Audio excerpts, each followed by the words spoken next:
I'm Mia, a 27-year-old woman and the oldest in my family. We're a middle-class bunch, nothing fancy, but we've always had enough to get by. My parents, Anna and Robert, have run a cute little bakery for over 20 years. It's kind of a staple in our small town. Growing up, we weren't rich, but we always had what we needed. My parents worked hard and taught me and my younger brother Jake, who's 25, to do the same. For some background, it was no secret that Jake was the golden boy of the family. He could do no wrong in my parents' eyes, and they were always quick to defend him, no matter the situation, whether it was getting a pass for slacking off in school or being showered with praise for the bare minimum. Jake was the center of their attention. Honestly, I didn't mind much. I wasn't the type to crave the spotlight. I preferred doing my own thing, staying out of the drama, and focusing on my own goals. If Jake needed to be the star, he could have it. It never really mattered to me until now. Here's where the story really starts. 5 years ago, my granddad passed away. It was rough. He and I were close. When his will was read, I found out he'd left me a trust fund. It wasn't some multimillionaire jackpot, but it was a decent chunk of money, enough to change my life if I used it right. The thing is, there were strings attached. I can't access it until I turn 30. And even then, it's only for specific things, like buying a house or going back to school. At first, I didn't think about it much. I'm not the kind of person to spend recklessly, so I figured I'd just let it sit until I needed it. My plan was to either use it for a small apartment in the city or to start my own business, something that's been a dream of mine for years. Fast forward to earlier this year, Jake got engaged to his girlfriend, Emma, who's 26 and comes from a well-off family.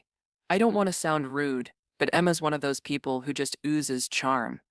She's the life of the party, super polished, and everyone seems to love her. I liked her too, for a while, but then things started getting weird. It was at a family dinner a couple of months ago. We were all sitting around the table, and out of nowhere, Emma brought up my trust fund. She said it in this bubbly, casual way, but it caught me off guard. She asked what I was planning to do with all that money when I could finally access it. I mumbled something about maybe buying an apartment or starting a business. Am I the only one who thinks that's a personal question? I mean, what else was I supposed to say? Emma gave me this big smile and said, "Wow, that's so lucky. Jake and I could really use some help with the wedding, or maybe even a down payment on a house." Jake chuckled awkwardly, like he wasn't sure if she was serious. I laughed too, thinking it was a joke, but then she just kept staring at me, like she was waiting for me to agree. It was so awkward. My parents jumped in and said something about how the money was mine, and it wasn't really up for discussion. That seemed to end it for the night, at least. After that dinner, though, I couldn't shake the weird vibe. It felt like Emma had planted a seed, and I had no idea how much it was about to grow. Over the next few weeks, every time we had a family gathering, Emma would find a way to bring it up again. She was never super direct, but her comments got more pointed. She'd say things like, "It's so amazing you have that kind of opportunity. Mia, it's just so rare to see someone in a position to really help their family." At first, I just let it slide. I'd change the subject or laugh it away, but she wouldn't stop. It wasn't just Emma, either. Jake at first didn't say anything about it, but then he started making comments too. They were subtle, but I could tell he was on her side. He'd say stuff like, "I mean, it's not like you're using the money right now. I get why Emma's bringing it up." I tried talking to my parents about it, hoping they'd step in and set some boundaries, but their reaction surprised me. Instead of shutting it down, my mom said something like, "Emma just wants to feel like part of the family. She's not trying to be pushy." Who said she was pushy? I hadn't even used that word yet. But yeah, that's exactly what it felt like. At this point, I started feeling cornered. I didn't want to cause drama, but I also wasn't about to hand over money that wasn't even accessible yet. Plus, I had my own plans for it. Still, I figured if I stayed calm and stuck to my guns, this would blow over. Suddenly, Emma decided to bluntly tell me her thoughts, in case I didn't understand. She pulled me aside at another family dinner. This time, she wasn't even trying to be subtle. She said, "Mia, I really think you should reconsider what you're doing with that money. Helping Jake and me would be such a meaningful way to show your support for the family. Don't you think it's kind of selfish to hold on to it when you're not even using it? I was shocked by her boldness.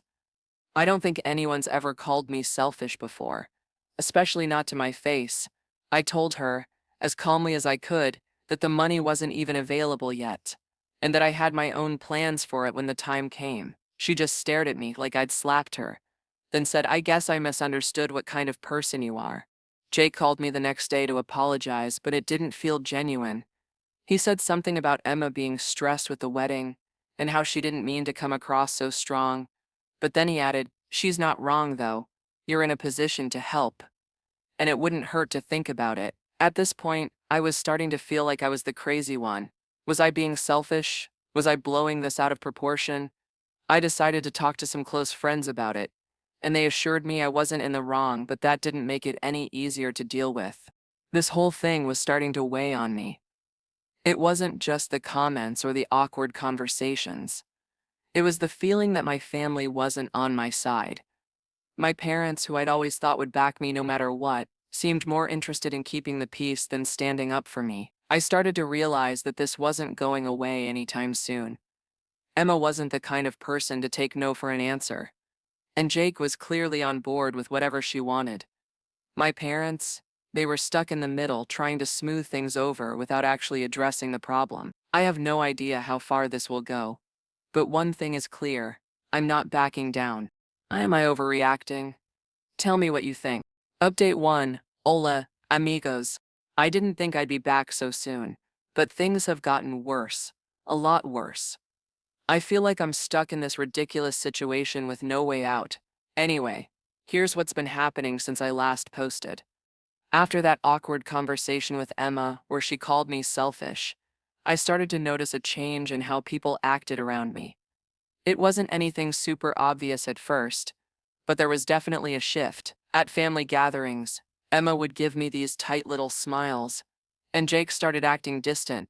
My parents were still trying to play peacemakers, but even they seemed off. Then Emma started getting bolder.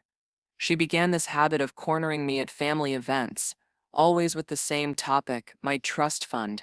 One time, she pulled me aside while everyone else was watching TV and said, "Mia, I've been thinking, what if you just gave us a portion of the trust fund as a wedding gift? It wouldn't have to be the whole thing, just enough to help us with the down payment for a house." I guess that trust fund was keeping her awake at night. I couldn't believe what I was hearing. A wedding gift? Who asks for something like that? I told her no again and explained, as politely as I could, that the trust fund wasn't even accessible yet. And even if it were, I had my own plans for it. She gave me this look, like I just told her I hated puppies. She said, "I thought you cared about your family. Jake and I are starting our life together, and this could make such a big difference for us. It's not like you need the money right now." I was floored. The entitlement was unreal. I walked away without saying anything else, but the whole interaction left me feeling so drained. But it didn't stop there. Over the next few weeks, Emma started getting more creative. She began framing the whole thing as a way to bring the family closer together. At one point, she even suggested that my giving them the money would be an investment in the family's future. I couldn't help but laugh at how ridiculous that sounded. An investment? Was I supposed to bankroll their life and expect dividends? What made it worse was how Jake was slowly being pulled into her way of thinking. He wasn't outright demanding the money. Not yet, anyway. But he started saying stuff like, "Mia, you're in such a good position.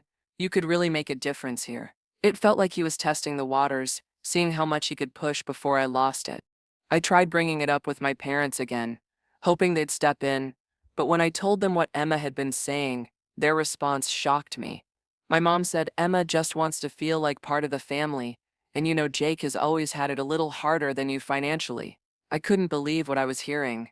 Harder than me? We grew up in the same house with the same parents and went to the same schools. The only difference was that I'd worked hard to save money and plan for my future, while Jake didn't. My dad chimed in with, "I'm not saying you should do it, Mia, but maybe just think about it. Sometimes keeping the peace is more important than being right." Keeping the peace, is that seriously their priority here? I started to realize that this wasn't just about Emma anymore. My parents were enabling her behavior, whether they realized it or not. The final blow came a few weeks later when Emma and Jake invited me out for lunch. I figured it was just a casual sibling catch-up, but as soon as I sat down, I knew I'd walked into a trap. After some small talk about their wedding plans, Emma leaned in and said, "Mia, we've been thinking, what if you gave us half of the trust fund? That way, you'd still have plenty left for your own plans, and we could start our life together without all this stress." Half? She actually said half. I told her, as calmly as I could, that the trust fund wasn't even mine to access yet, and that even if it were, I had no intention of giving away any of it. That's when Emma's tone shifted. She started talking about how I was hoarding money that could be used to help the whole family, and how it wasn't fair for me to keep it all to myself. Jake jumped in, saying, "I see your point, Mia, but Emma's not wrong. This could really change things for us. You're in a position to help." It felt like they were ganging up on me, and I left the lunch feeling completely drained. A few days later, my parents called me over for what they called a family meeting. I walked in to find Jake and Emma already there, looking smug. My parents started talking about how they just wanted to resolve the tension and keep the family together. Then my dad said, "Mia, maybe it's time to consider giving them a portion of the trust. It doesn't have to be half, but something to show your support." I couldn't believe what I was hearing. My own parents were pressuring me to give up my inheritance just to keep Emma happy. I told them no, firmly this time, and walked out. Since then, things have only gotten worse. Emma's been talking to extended family, telling them her version of the story. Now I'm getting calls and texts from aunts, uncles, and even cousins I haven't spoken to in years, all telling me I'm being selfish and that I should do the right thing. I feel like I'm losing my mind here. Is this really happening? How did my entire family get sucked into this? I don't know what to do anymore. I've tried setting boundaries, but no one seems to respect them. I'm starting to think I need to take some kind of legal action, but the idea of going that far against my own family makes me feel sick. Anyway, that's where I'm at right now. I just needed to get this off my chest. Thanks for reading, and if anyone has advice, I'm all ears. Update 2. Hey Reddit, I'm back again. I'm not sure how many updates this will take, but I'm barely holding it together. What's worse is I've realized this isn't just about Emma anymore. My entire family seems to be falling apart over this trust fund drama. After that disastrous lunch with Jake and Emma, where they asked for half of the trust fund, I thought maybe things would calm down. I'd made it as clear as possible that the money wasn't even accessible yet, and that I wasn't giving them any of it.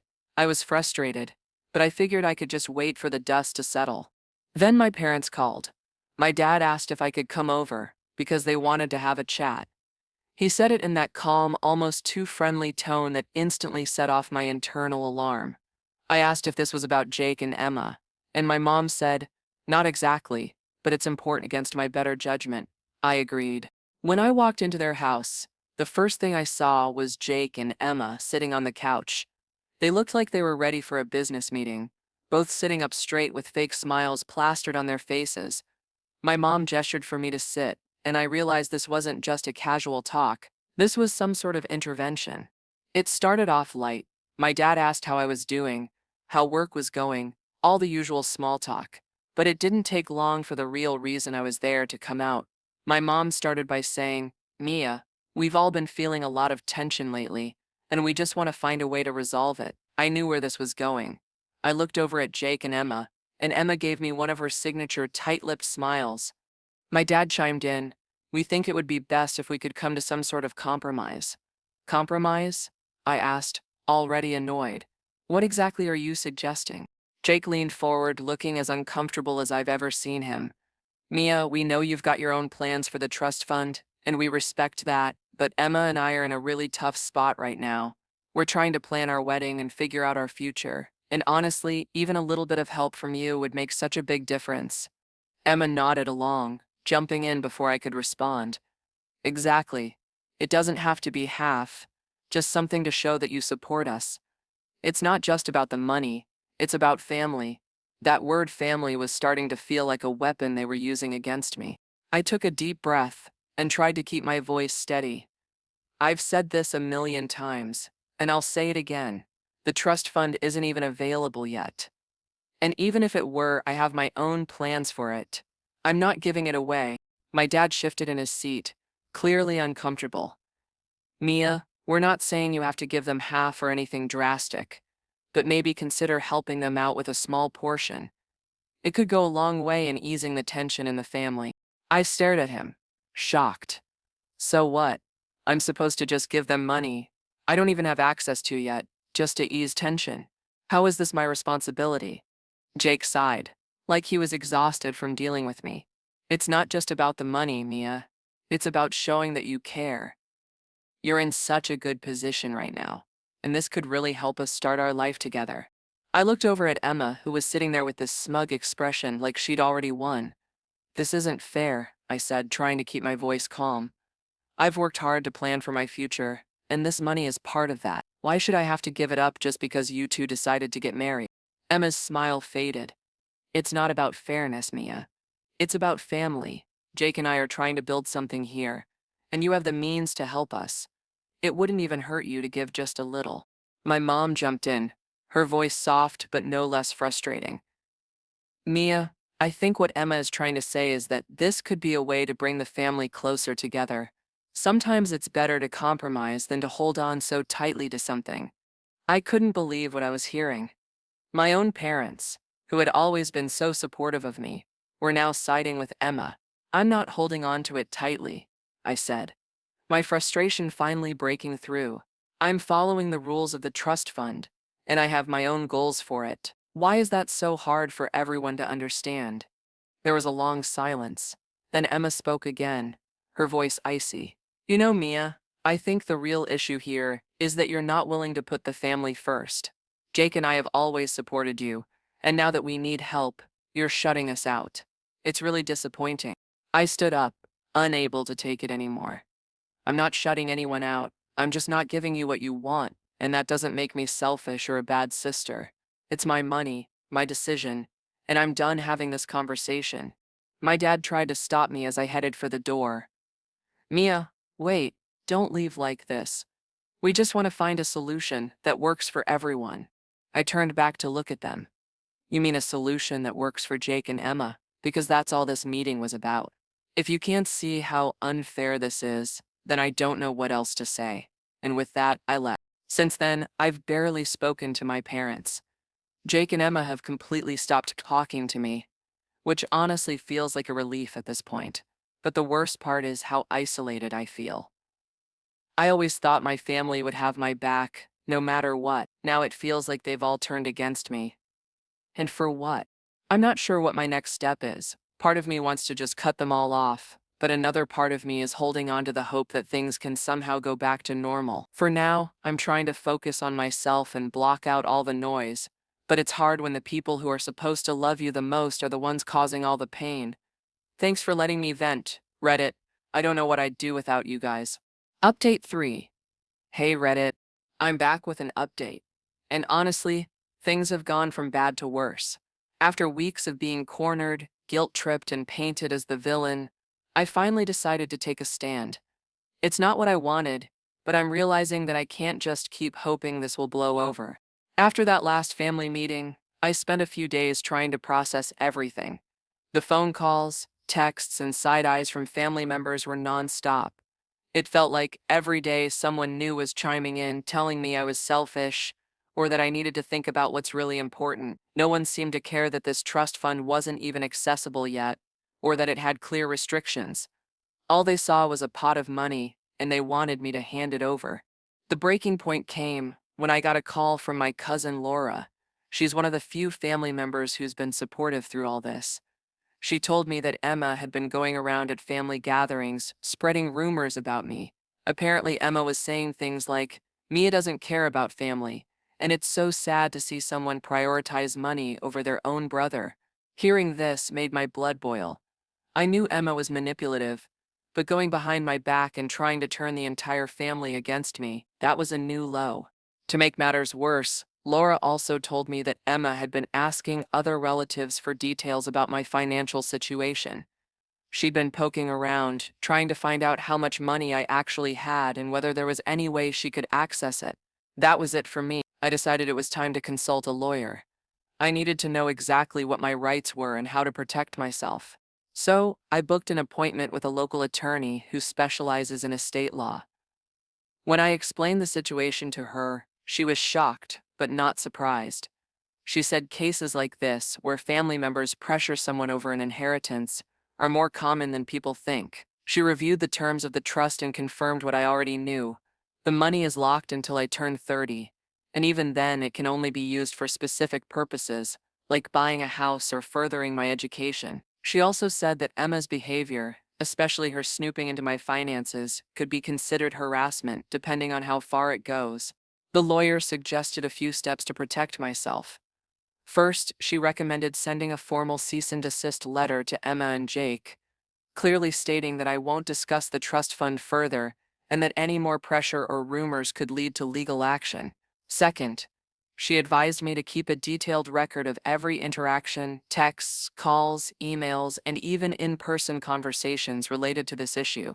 Finally, she suggested I consider limiting contact with my family, at least for now, to reduce the stress and give myself space to think. I'm still processing all of this. The idea of sending a cease and desist letter to my own brother feels surreal, but I'm starting to see that I don't have many options left. I haven't sent the letter yet, but I'm leaning toward it. I just want this to stop. The worst part is how this has fractured my family.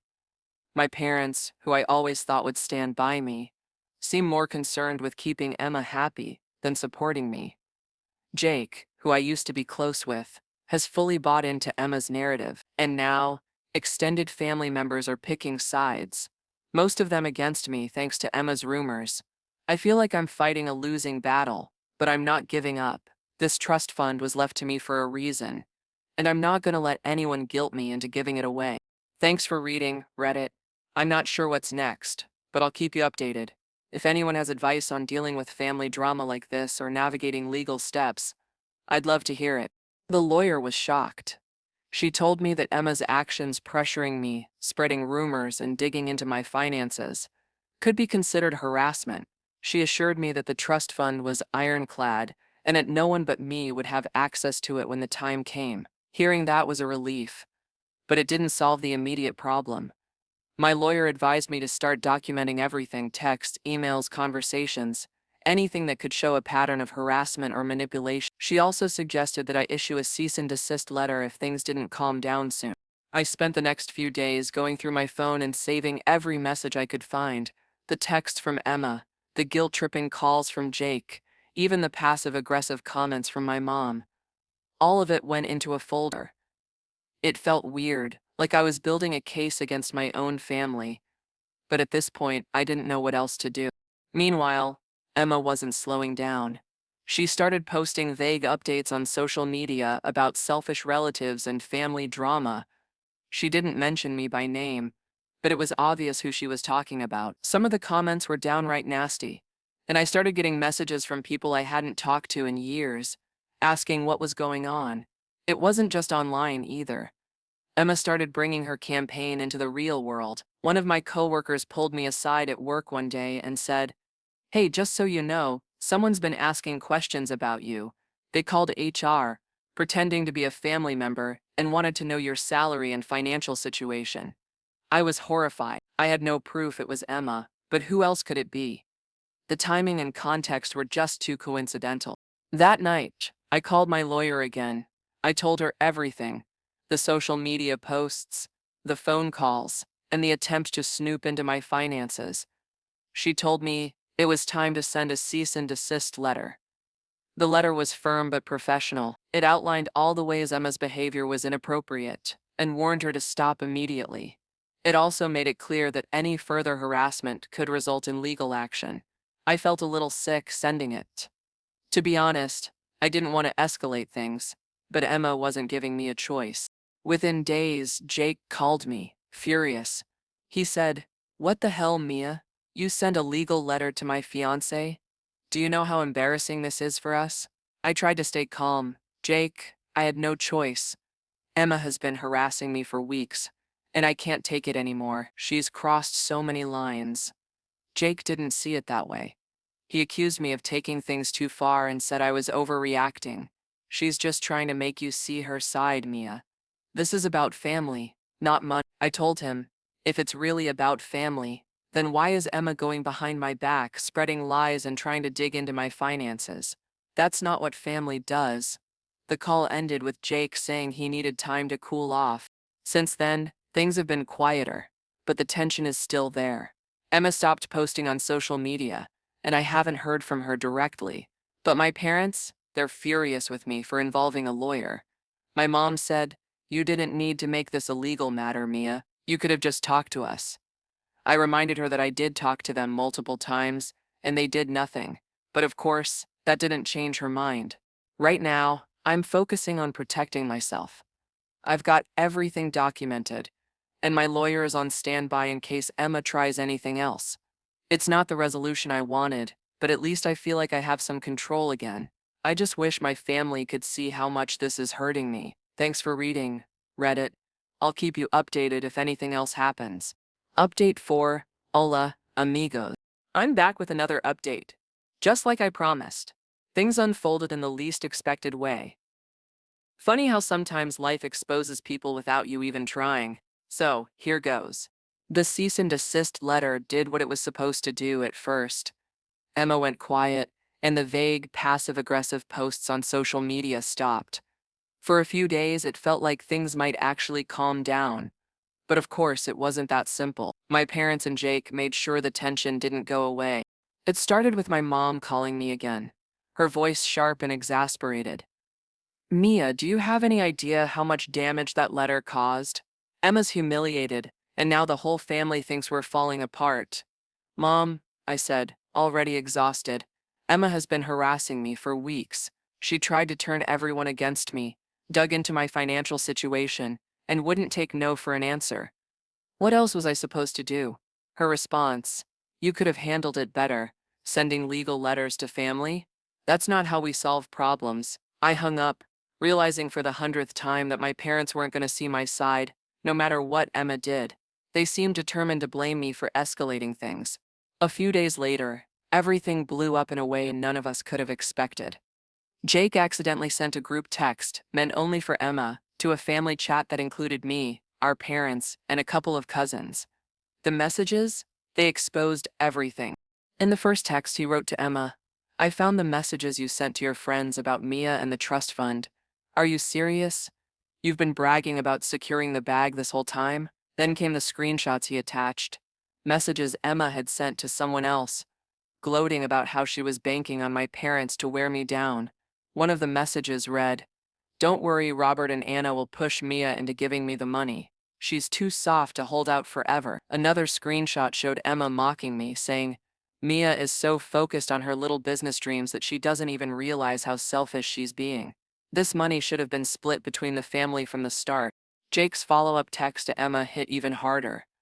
"I can't believe you've been manipulating everyone, including me, just to get your hands on money that isn't yours. This stops now." When those messages and screenshots appeared in the family chat, the silence was deafening. Seconds later, Jake realized his mistake and sent, "Oh no, this wasn't supposed to go here. I'm so sorry." But it was too late. The group chat exploded. My mom was the first to respond, writing, "Emma, what is this? Is this true?" My dad quickly followed with, "Emma, you told us you were trying to work things out peacefully.